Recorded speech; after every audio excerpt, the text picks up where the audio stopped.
Hello everyone, welcome back to Sprint UPSC. So we are discussing the history of Tamil Nadu Board, class 12th history. This is chapter 7, Revenue Administration and Economic Policy of Britishers. So हम पहले part में इनके agrarian policy पढ़ चुके हैं, permanent settlement, right वाली, बाहर वाली सिस्टम, इनके बारे में डिस्कस कर चुके हैं. इस सेशन में हम फोकस करेंगे British policies towards Indian handicrafts. Okay, so देखिए, ये भारत में 16 सेंचुरी से आ रहे हैं. 1600 से आ गए थे ना, ब्रिटिश क्वीन ने बोला था कि चलो जाओ भारत में ट्रेड करके आओ. सो तभी से इनका कंपटीशन चल रहा था, ठीक है, कि किस तरह से भारत के ट्रेड में मोनोपोली बनाए, सुप्रीमेसी बनाए, ठीक है. और सी therefore initial objective of this company was to have flourishing trade with India because India was सोने की चिड़िया and all of that. but later objective इनके क्या बन गए कि इनको ट्रेड में मोनोपोली करनी है. यानी कि इनको जो बाकी जो यूरोपियन इनके जो भाई लोग थे जो यहाँ पे भारत में आ रहे थे, पहले बात तो उनको हरा के उनकी मोनोपोली ऑब्टेन करनी है और सारा प्रॉफिट खुद ही कमाना है, ठीक है. तो इस तरह से उन्होंने चीज़ें जो है शुरुआत की थी. ऑल्दो आप जो ट्रेड मोनोपोली थी, okay, it was acquired by the company and basically in India it was ended by the chapter of 1833 जब ब्रिटिश ईस्ट इंडिया कंपनी को, अगर आपको याद हो, जब हमने चार्टर एक्ट पढ़ा था तो हमने समझा था कि अब ब्रिटिश क्या था, ट्रेड जो है वो नहीं संभाल रहा था, अब वो ब्रिटेन का एक पॉलिटिकल एजेंट बन गया था. Yet the British policy of exploiting these resources of India that continued, right, और वो हमेशा से चलती ही रही. पॉलिटिकल एजेंट तो बन गया था लेकिन तब भी एक्सट्रैक्शन तो करना ही था. So in this respect, the nature of British ruler was different from different earlier rulers. So यहाँ पे हमने जैसे देखा था कि भारत की ट्रेडिशनल हैंडीक्राफ्ट इंडस्ट्री बहुत ही अच्छी थी. जो प्रोडक्शन था like of the subject of arts, that was concerned, and India was far ahead of other countries in the world, as we have already discussed कि भारत काफ़ी ज़्यादा आगे था. टेक्सटाइल्स सबसे इम्पॉर्टेंट था हमारे भारत की इंडस्ट्रीज़ में, ठीक है. सबसे ज़्यादा क्या था, टेक्सटाइल्स बहुत ही ज़्यादा अच्छे से चल रहा था. सबसे ज़्यादा तो आप देखोगे कॉटन, सिल्क, वूलन प्रोडक्ट्स जो थे वो सारे वर्ल्ड में भारत से जाते थे. एंड पर्टिकुलरली जो मुसलिन होता था डेक्का का, लाहौर के कारपेट्स, कश्मीर के शॉल्स, और जो एम्ब्रॉयडरी वर्क होता था बनारस का, बहुत ज़्यादा फेमस था. Ivory goods, would works, jewelries, they were widely sought after Indian commodities. And apart from Decca, there was highly famous, which was very very highly famous for the Muslins. बहुत से दूसरे centres भी थे textile productions के, जैसे कि कृष्णनगर, चंदेरी, अरनी, बनारस वगैरह, ये सारी चीज़ें. अब इलाहाबाद के जो दुपट्टा, धोती थे, चिकनकारी वर्क जो लखनऊ का है, नागपुर की सिल्क की साड़ियाँ, ठीक है, वो ये सारी चीज़ें वर्ल्ड वाइड फेम की थी. आज की डेट में भी है लेकिन उस वक्त पे बहुत ज़्यादा वर्ल्ड वाइड फेम था. तो क्या किस चीज़ का आप फेम देख सकते हो, हैंडीक्राफ्ट्स का. सिल्क प्रोडक्ट्स जो थे वो for the silk products, some of the small towns of Bengal like Malda, Murshidabad बहुत ज़्यादा फेमस थे. Kashmir, Punjab, western Rajasthan woolen garments के लिए बड़ा ही फेमस था, राइट. टेक्सटाइल के अलावा India shipping, leather and metal industries के लिए भी बहुत ज़्यादा फेमस था. तो पहली बात तो सबसे ज़्यादा ग्रेटेस्ट, अगर आपको इंपॉर्टेंस देनी है तो आप बोल सकते हो टेक्सटाइल सबसे ज़्यादा था. फिर उसके बाद आपका शिपिंग आता है, leather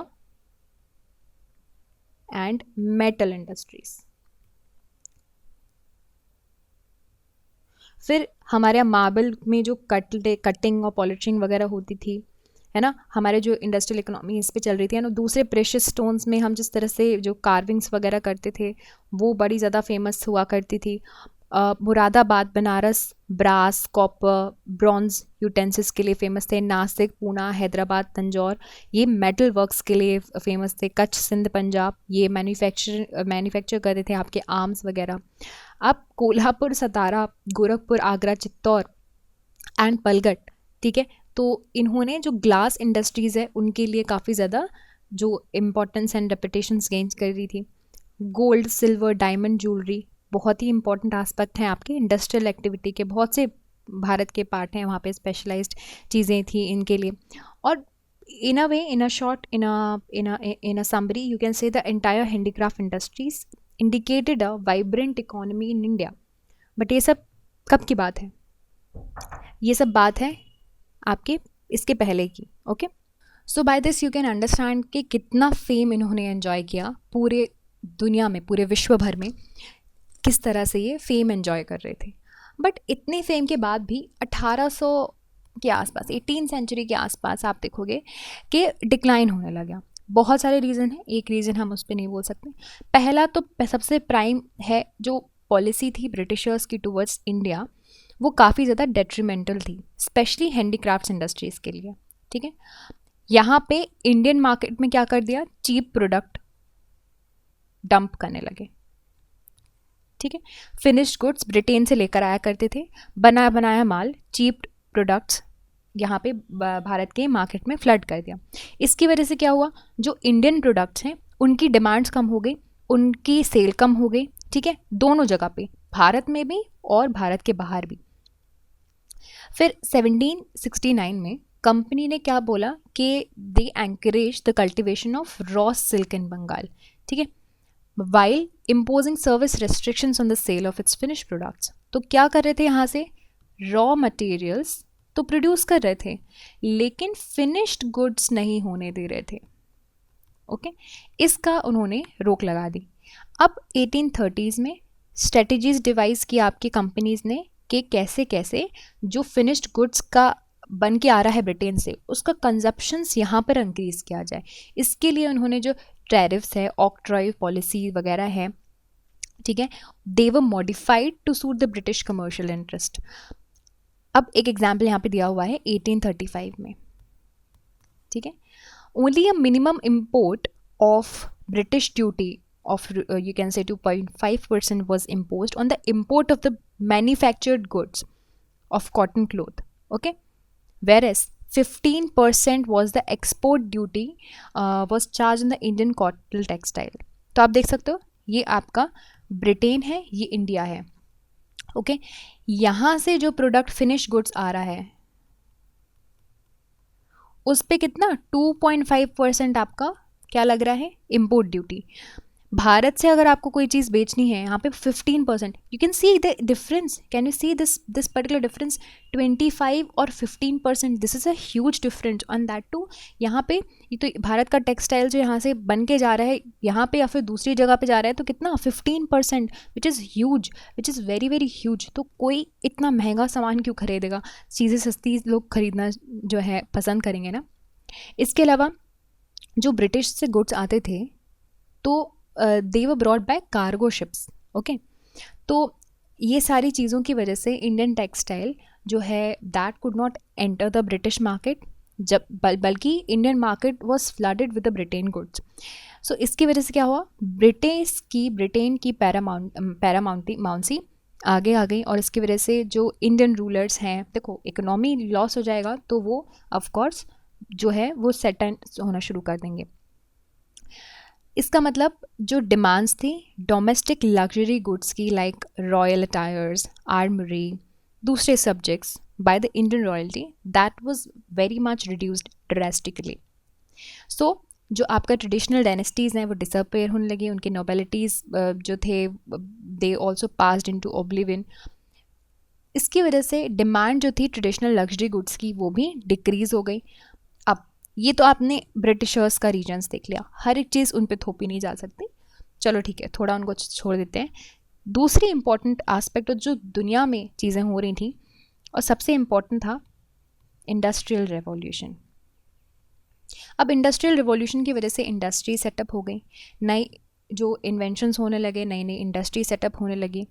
the power looms, these power looms they replace the handlooms, right.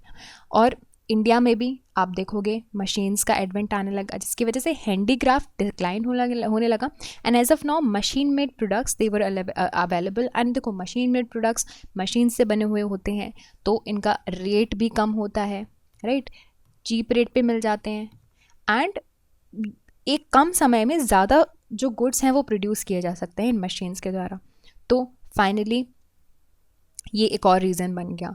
ठीक, एक और रीज़न था नए कम्युनिकेशन एंड ट्रांसपोर्ट फैसिलिटीज़ का, जिसकी वजह से पब्लिक लाइफ में एक रिवॉल्यूशन आ गया। पहले जो गुड्स थे वो ट्रांसपोर्ट किए जाते थे, या फिर जो बटलक आपके कार्ट्स होते थे या शिप से, वहाँ से ट्रांसपोर्ट किए जाते थे।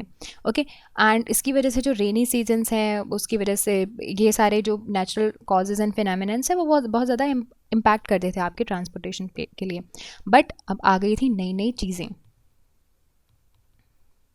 Railways, steamer services. तो इनकी वजह से क्या है, ट्रांसपोर्ट भी नहीं रुकता था। ओके, तो along with that road concrete की बनने लगी थी, है ना। अब ये क्या, रोड कंक्रीट की बनने लगी तो एग्रीकल्चरल हिंडरलैंड जो थे वहाँ पे क्या होने लगा, वहाँ पे ये लोग कनेक्ट होने लगे। जो ब्रिटिश से गुड्स इंपोर्ट होकर आता था वो इंक्रीज़ होने लगा, एंड हमारे यहाँ का जो रॉ मटेरियल जाता था भारत से उसमें भी एक्सपोर्ट इंक्रीज़ होने लगा, जिसकी वजह से अब देखो आप क्या कर रहे हो, रॉ मटेरियल्स भारत से ले जा रहे हो, यहाँ पे फिनिश कर रहे हो गुड्स और वापस यहाँ पे आके बेच रहे हो। समझ रहे हो आप, ये जो पूरा सर्कल चल रहा है, यहाँ के लोगों की जॉब चली गई, ठीक है, और इंडियन आर्टिशंस, क्राफ्टमैन्स, सब की जॉब चली गई, और उनके जो मीन्स हैं लाइवलीहुड के वो भी चले गए, राइट। तो इस तरह से आप देख सकते हैं किस तरह से जो पूरा का पूरा सिस्टम हमारे यहाँ का हैंडीक्राफ्ट्स का जो सिस्टम है वो डिस्ट्रॉय हो गया, शैटर्ड हो गया by the advent of Britishers and bye there policies. It is not only the Britishers and their policies that we can blame, right?